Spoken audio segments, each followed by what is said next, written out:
Welcome to The Source, where we combine the headlines with in-depth conversations with the newsmakers themselves. I'm Pinky Webb. Today on the program, the country's COVID-19 cases continue to decline with over 3,000 cases on Wednesday, the lowest since July 13. More hospitals will be joining the pilot test for the vaccination of minors. And when will the DOH decide on administering the COVID-19 third dose? Health spokesperson Maria Rosario Vergeire joins us live. Also, hospital groups raise concerns over the exodus of nurses and healthcare workers amid the pandemic. St. Luke's Medical Center Employees Association President Jao Clumia tells us more live.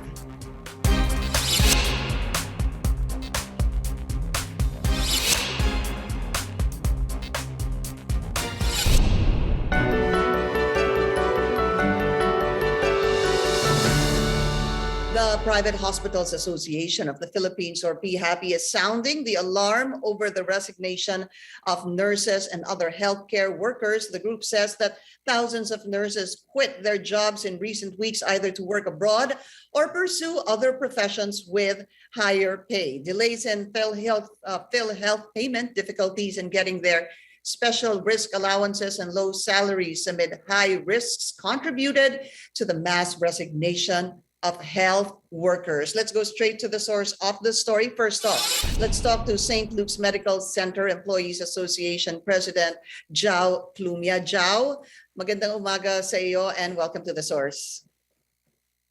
Ayan, magandang umaga, Ma'am Pinky, at sa lahat ng mga nanonood po sa ngayon. No? Lalo na marami pong nanonood ngayon dito sa set, yung mga healthcare workers po ng dalawang St. Luke's, at binabati ko po, ma'am, sorry, hingi lang ako ng konting oras. Binabati ko ang St. Luke's Medical Center sa 118 taon na anibersaryo. No? Papasalamat din po ako sa aming mga President and CEO, Dr. Art de la Peña, Attorney John of Pinalia, at belated happy birthday doon sa aming bossing din na si Sir Rafi Soles. Sa pagbibigay ng mga healthcare workers, ma'am, ng appreciation token, no, sa lahat po ng ating mga frontliners. Binabati ko din, ma'am, last na lang, ang aking mga co-officers, no, sa SLMCEA, at ang aking mga top stewards, at sa lahat ng mga frontliners na nanonood ngayon sa umagang ito dito sa CNN Philippines. Okay, kami din, binabati po natin lahat ng ating healthcare workers dahil gusto ko pong kamustahin. First off, Jao, kamusta na yung latest? Anong latest sa SRA at sa MAT, yung meals allowance at transportation? Ma'am, hanggang sa ngayon po ay hindi pa rin nila binibigay. Unang-una doon sa administrative order, no, 2020-0054, ito yung life insurance, meals, accommodation, and transportation allowance. Wala pa din po yan sa lahat. Kahit ma'am, yung SRA, no, na sinasabi nila, at sinasabi nga po doon ng ating mga mamabatas na dapat hindi lang sa iilan, pero ginigiit nga ng DOH ni Secretary Francisco Duque III na ang makakatanggap pa rin ay yung mga contact COVID patient, no, doon sa ano na yon, sa kanilang administrative order. So yung naka-direct contact, no, I think that's still something that needs to be ironed out. So mula doon muna tayo sa mga directly may contact sa COVID-19 patients. Sila ba nakatanggap na sa iyong pagkaalam ng SRA at ng meals, allowance, and transportation? Ma'am, ganito. Ang nakatanggap lang po nun, ma'am, meron naman po kaming natanggap, pero kagaya nga po ng sinasabi sumunod naman po yung aming management kung sino po yung mga nasa hot zone area lang o yung mga direct contact ng mga nag-aalaga doon sa ating mga COVID patient. Pero dito sa sinasabi nilang MAT at saka life insurance, ma'am, wala pa rin po. Kahit doon sa direct na may direct contact, hindi pa rin nakakuha ng MAT at life insurance? Wala ma'am, wala. I see. Meron pa dito ma'am, napakarami no. Yung mga COVID compensation namin, iilan pa lang ang nakakatanggap man, napakadami pa. At sabi ko nga nung nagkaroon kami ng pag-uusap ng DOH no, sila ni yung mga ASIC at USEC, sila ni ASIC Romeo Ong na nangako naman na kung ma-decline yung kanilang compensation dito sa management o sa CHD, i-apila lang daw sa kanya, pero hanggang sa ngayon ma'am wala pa rin po natatanggap ang mga healthcare workers sa private, kasi hindi lang po St. Luke's itong pinag-uusapan dito ma'am, buong bansa po yan. But of course, you're representing the union over there at St. Luke's. And from last I remember, Jao, no, nagkaroon nga ng mga series of protests. So let's go back to that. Fast forward to today. Meron ba nagbago mula nung hinihingi nyo yung what is you say is rightfully yours? Nagbago. Yung pagbabago po ma'am, siguro maaaring nagbabago po yung pangako. Pero po doon sa mula noong August 21 na nagdeklara o na pinag-utos ni Pangulong Duterte na bayaran ang mga healthcare workers, naglabas sila ng una 311 million. Sumunod dito ay yung 888 million. No, hanggang sa ngayon ma'am, hindi is array para lang po yun. Siguro doon lang yan sa mga utang nila kasi hindi pa rin po naman nakakatanggap dito sa amin, no. Yung utang nila na doon sa nung November 2000 from September 15 to December 19, 2020. Pero yung mga hindi lang po nila nababayaran yon. Pero hindi po, wala po nakarating sa amin sa ngayon ma'am, hanggang sa ngayon. Okay. Jao, so given this, no, yung kinakwento sa amin, anong plano ninyo? Are you planning to hold a series of protests o makikipag-usap po ba kayo? Do you need to dialogue with them another time? Yes ma'am, pag pinag-uusapan na rin po naman ng grupo namin, kasama din naman po kami sa sa mga series of rallies, no, itong ating mga kabaro din namin sa public sector. So pinag-uusapan din po namin yan, pati nga po doon sa pagkikriticize nung nilabas nilang DOH DOH budget doon sa singular ma'am na hindi naman namin din tinatanggap yon, na pinaghati-hati lang nila yung mga healthcare workers, baka maaaring mag-aaway-away pa dyan. Pero bago po sana pumunta doon, huwag naman sanang ilihis ang mga issue. Dapat bayaran nyo muna yung mga utang ninyo sa lahat ng mga healthcare workers. Dahil hanggang sa ngayon, naghihintay po sila at kami po ay isa sa mga mga nakikipag-usap sa aming mga nurses na huwag mawala ng pag-asa, huwag muna kayong mag-resign. No, dahil nga meron pa naman tayong mga inaantay pa na mga benepisyo na nakapaloob doon sa bayanihan na hindi pa nabibigay ng DOH o ng gobyerno. Joe, so, sa lahat ng mga healthcare workers dyan sa St. Luke's, both Quezon City and BGC, when you talk about numbers na hindi pa nakakatanggap ng MAT at life insurance, doon muna tayo. Let's first stick to those who have direct contacts with COVID-19 patients. Sa tansya ninyo, ilan pa ang hindi nabibigyan ng buo ng MAT or ng life insurance? Actually, ma'am, no, sa mga direct contact naman, sa tingin po namin, nakatanggap naman po siya lahat doon sa mga direct contact. Pero yung doon sa MAT, ma'am, I'm sorry, yung natanong niyo po ba yung regarding sa MAT? Yung SRA, ma'am, sa direct contact, nakatanggap yung mga naka-duty doon sa hot zone. Pero sa MAT po, lahat po ay wala. Kahit na yung may direct contact, wala ring MAT? Walang meals, allowance, and transportation? Wala din, ma'am. Okay. Wala din, ma'am. Wala. Alright.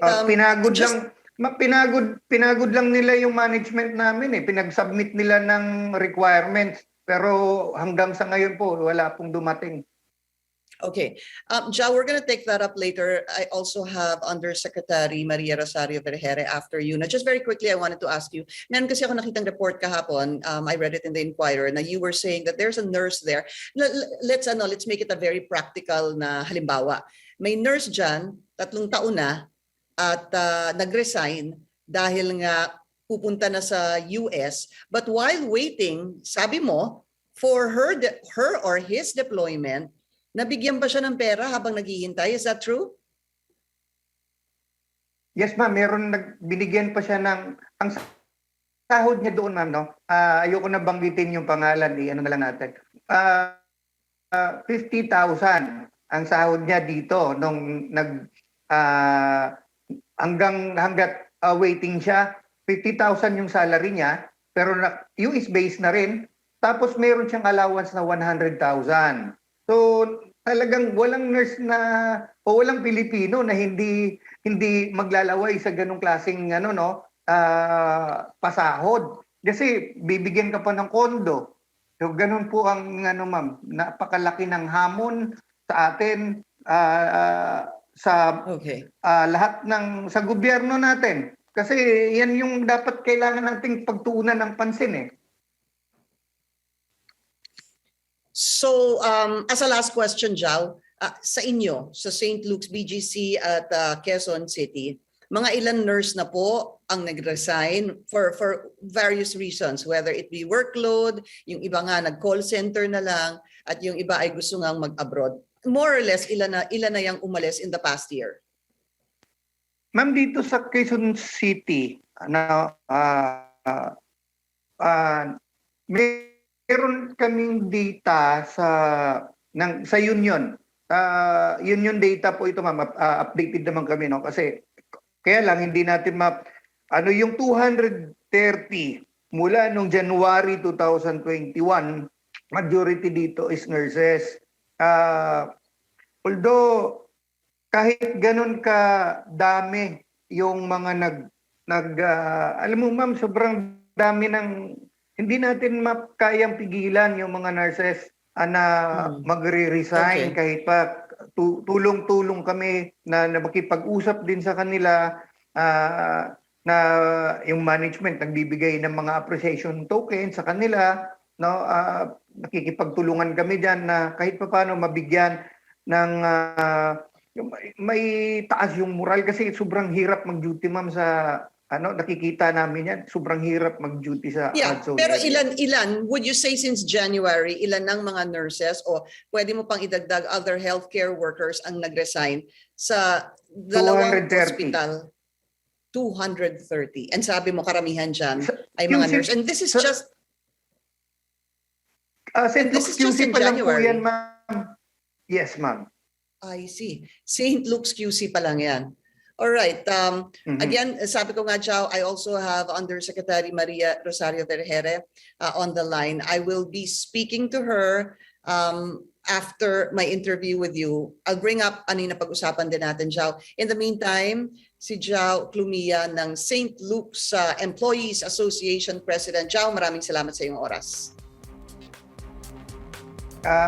Thank you, ma'am. Pero may sana akong ihabol, no? I'm sorry. Just very quickly. Magpapahapon lang. Yes, yung prayer ng mga ng mga healthcare workers, sana maibigay na ng pamahalaan yung aming mga hinihiling na nakapaloob dun sa bayanihan. At yung salary grade 15 na 32,000, sana maibigay na din nila para sa lahat ng mga nurses across the board, sa public and private healthcare workers. At paalala ko lang din po, kasi lagi naman po ating gobyerno nagpapaalala lang na habang nasa gitna pa tayo ng pandemyang COVID-19, palagi po natin gayahin si Secretary Duque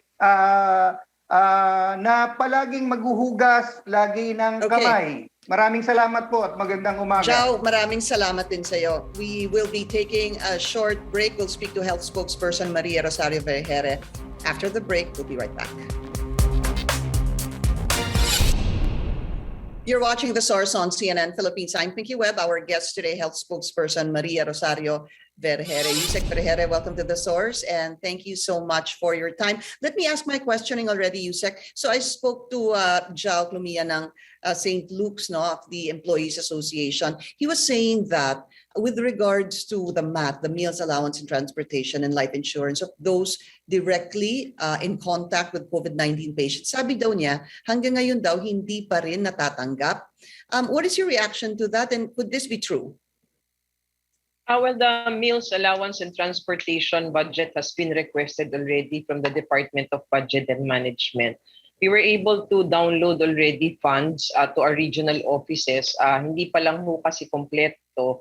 If you remember last year, we have requested that these funds be converted into cash equivalents. Kaya po ito po ay naging parang pwede na natin ibigay sa ating mga healthcare workers during that time. So we had another request from the Department of Budget and Management so that we can complete the list para po mabigyan lahat ng healthcare workers. When do you think they will be able to receive the MAT or the Meals Allowance and Transportation? Is there a deadline that you're looking at na lahat mo sila makatanggap na nung kanilang MAT? Actually, as far as I know, we are just completing the list. No, we had been able to download already most of the funds to our regional offices to provide to all of the facilities within their jurisdiction. So we just need to complete the list kasi may mga additional pang binibigay ang mga ospital sa ngayon. We had a list, an initial list, which we thought was complete already. But then again, our facilities had been submitting piecemeal actually yung paisa-isa na meron silang dinadagdag. So kinokompleto lang po natin.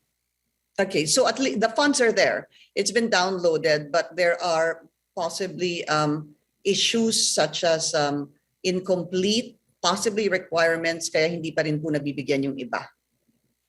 Yes, ma'am. There are a lot of these incomplete requirements that we need to return it to the facility so that they can complete. And yun po yung ating tinitignan ngayon. And of course, as I've said, there are still facilities still submitting additional list of employees. Okay, I want to talk about the COVID numbers yesterday. It's very encouraging. The number was at 3,655. I'd like to talk to you about this and what are the factors that led to a very low number of infections compared to the past couple of months, 2 or 3 months that was recorded yesterday. But Yusek, we just need to take a very short break. The Source will be right back.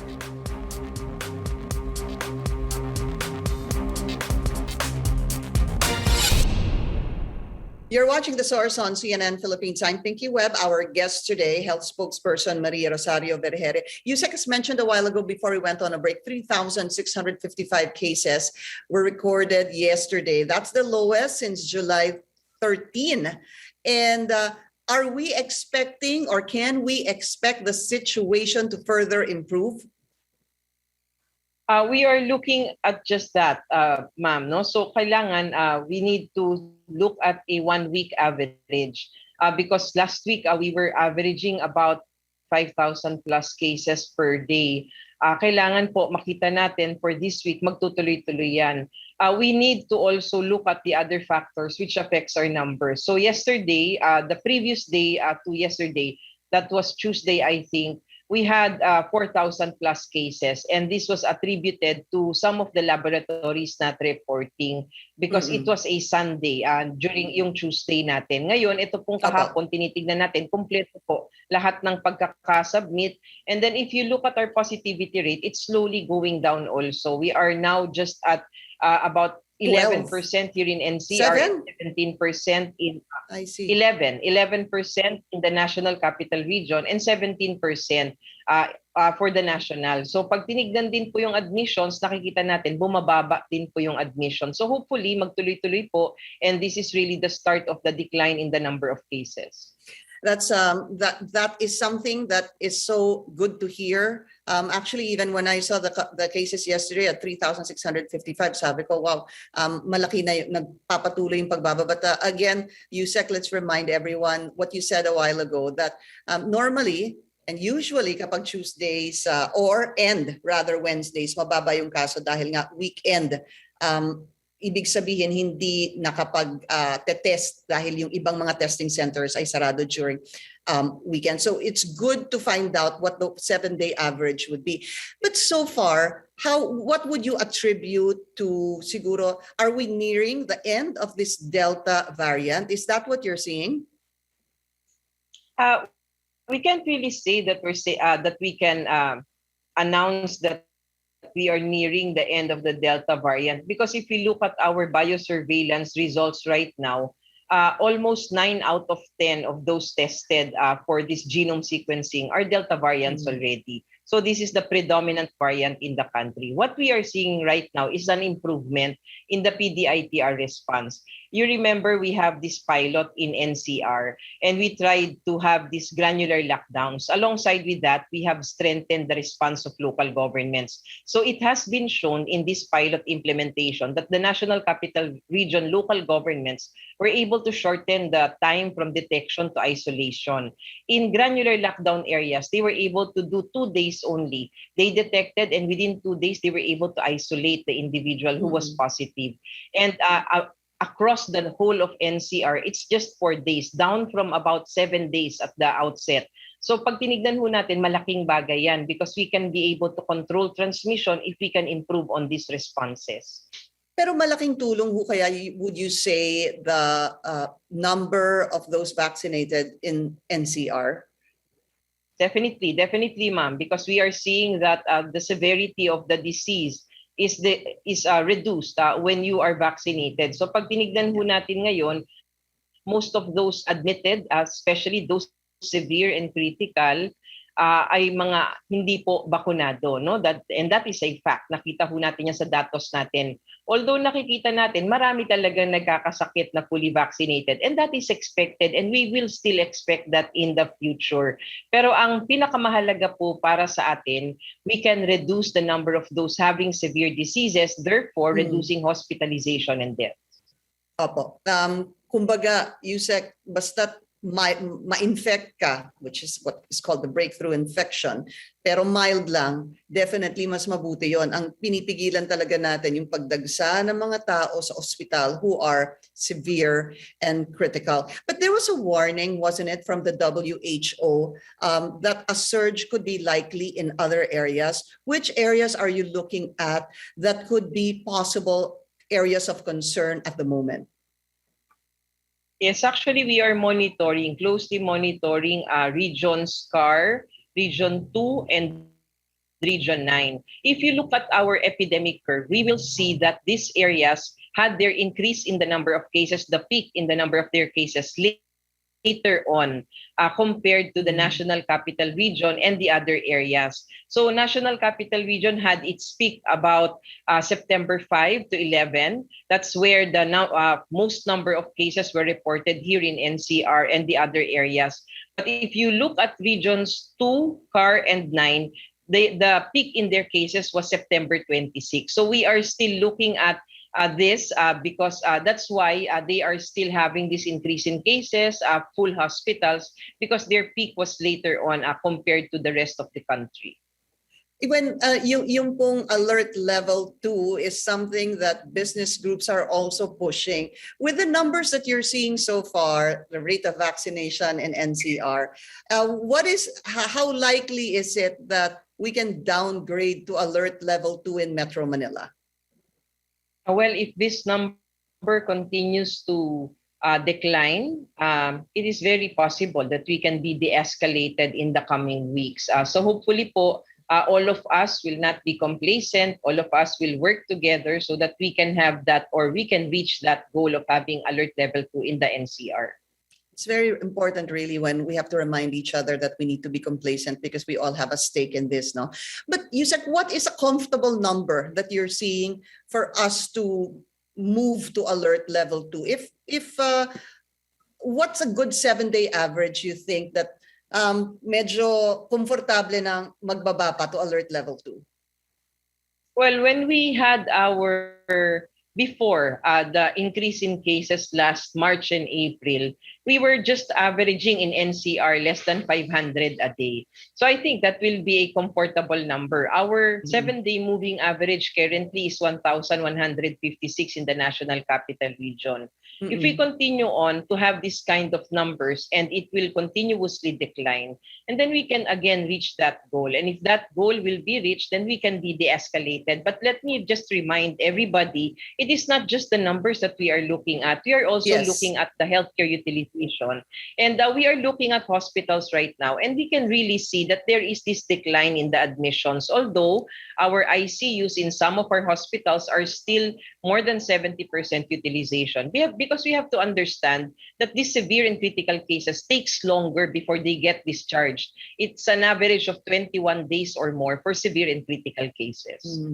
It's not, matagal po kasi sa ICU. Just very quickly, I hope you don't mind, Yusek, I'm running out of time because you're talking about hospitals. Si Congresswoman Garin, meron po kasi siyang concern about the minors being vaccinated in hospitals kasi sinasabi niya it was a wrong move because it puts them in danger for possible exposure to COVID infections. To the other side naman, the flip side, I know why it's also being done in hospitals for safety reasons, in case something happens, such as anaphylactic shock or panic attack, etc.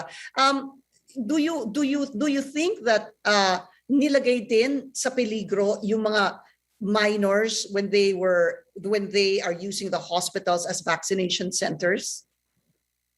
Actually, ma'am, the government will never do that, that we will put our children in danger. The very reason kaya po sila sa ospital binabakunahan ngayon dahil gusto natin very safe sila. And valid naman po yung punto ni Congresswoman Garin. Pero syempre, we made sure na meron ho tayong special place doon sa ospital na hindi po makakahalubilo ang ating mga kabataan na babakunahan sa ibang mga pasyente. So definitely there are safeguards and we have ensured that these children will not get infected or be exposed to other people. All right, Health Spokesperson Maria Rosario Vergeire, ma'am, maraming salamat po sa inyong oras. Maraming salamat. And thank you. Thank you for joining us here on The Source. I'm Pinky Webb. You're watching CNN Philippines.